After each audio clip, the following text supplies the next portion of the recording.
Thank you, everybody. Thank you. And for your patience as well, we finally had the Prime Minister stop talking, so it was time for me to come on. But in all seriousness, ladies and gentlemen, Britain is not being governed. Last night in Downing Street, what were Keir Starmer and his team doing? They were not thinking about the future of NATO. They were not up late talking about sorting out the cost of living. They were not planning how to reindustrialise Britain with cheaper energy. They were, yet again, desperately ringing round Labour MPs trying to save his job. The Labour Party came into government just 18 months ago, but with no plan for this country. And in the last 18 months, we have seen exactly what happens when a government has no idea what it is doing in power and no idea what it stands for. They have made a series of random decisions, not a single one of which was in their manifesto. Snatching winter fuel payments, taxing family farms, mandatory digital ID, surrendering the Chagos Islands, a disastrous budget for Benefit Street, taxing jobs, pubs and businesses, and making this country poorer. Every single one of those decisions they have got wrong. It is bad enough to have a government preoccupied with cleaning up its own messes. But what is worse is the reason these mistakes keep happening. Because every single one of them comes back to the judgment of one man, Keir Starmer. At a time when Britain needs a leader, we have a Prime Minister who makes the wrong decision again and again. For months, I have been pressing the Prime Minister about his decision to appoint Peter Mandelson as ambassador. And yesterday in Parliament, I finally forced him to admit the shocking truth. He knew.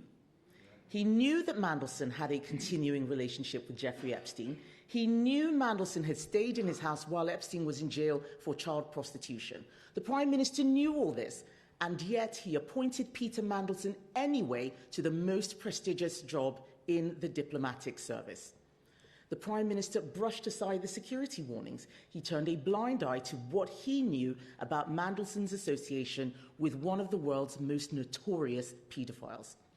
And instead of standing up and taking full responsibility for this disastrous appointment, the Prime Minister is trying to make himself out to be the victim. Nobody is buying it. This morning, cabinet ministers are out there defending the decision to appoint Peter Mandelson, still claiming that it was a rational appointment. They should be ashamed. And it's not just Peter Mandelson. The Prime Minister has surrounded himself with people who do not have Britain's best interests at heart, like Jonathan Powell, like Lord Hermer, people advising him to surrender the Chagos Islands simply to impress lawyers at North London dinner parties, people advising him to let the Chinese build an enormous spy hub in the centre of London, people advising him to drag our brave veterans through the courts while terrorists walk free.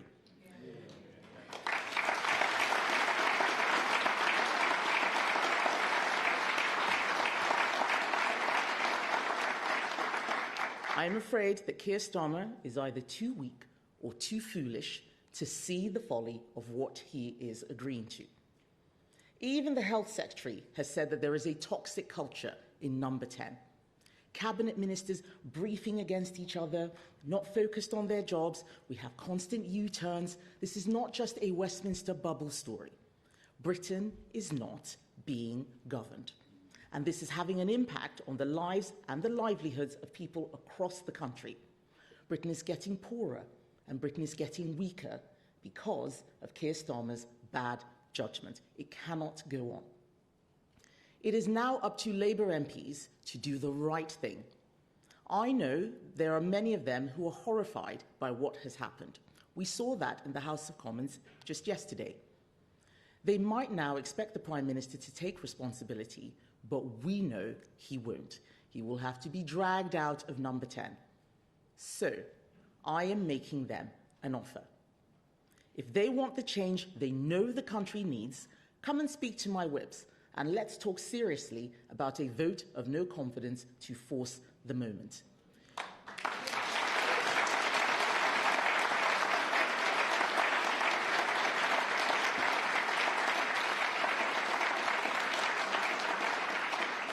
Keir Starmer's position is clearly untenable, but it is for Labour MPs to decide when he goes, because it is a question of when, not if, he goes.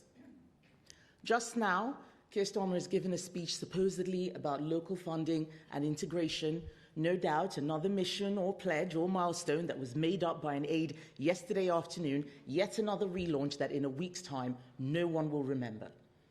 And he apologised for believing Mandelson's lies. That's not good enough. What he should apologise for is ignoring security advice and vetting that showed him Mandelson should never have been appointed in the first place.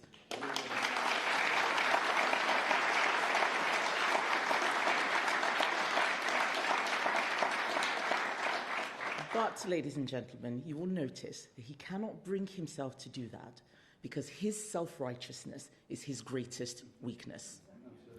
And what else have the British public got on offer? Fresh from announcing a pubs policy this week with a £10 billion black hole in it, Nigel Farage this morning announced his new Welsh leader after the last one was sent to prison in November for taking bribes from Russia. We all know a reform government would just be more of the same. More incompetence, more dodgy appointments, more drama, when what this country needs is some serious government. There is only one party in Britain today that is actually serious. Only one that is doing the deep thinking and the hard work to fix our country's problems and is ready to deliver the second we come into office. That is my Conservative Party.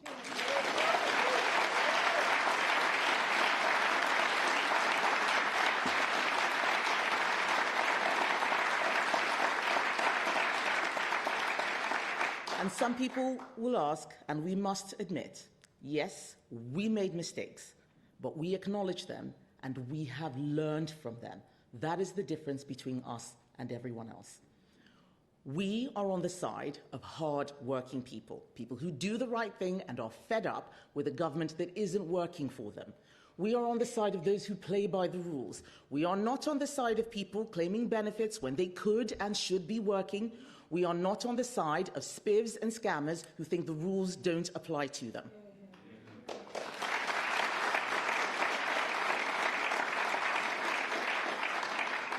Britain is not being governed.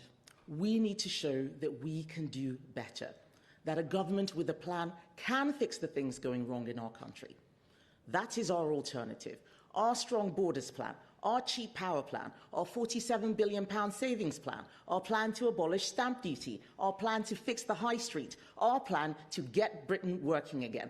That is what we believe in. That is the change that we will deliver. Thank you, ladies and gentlemen.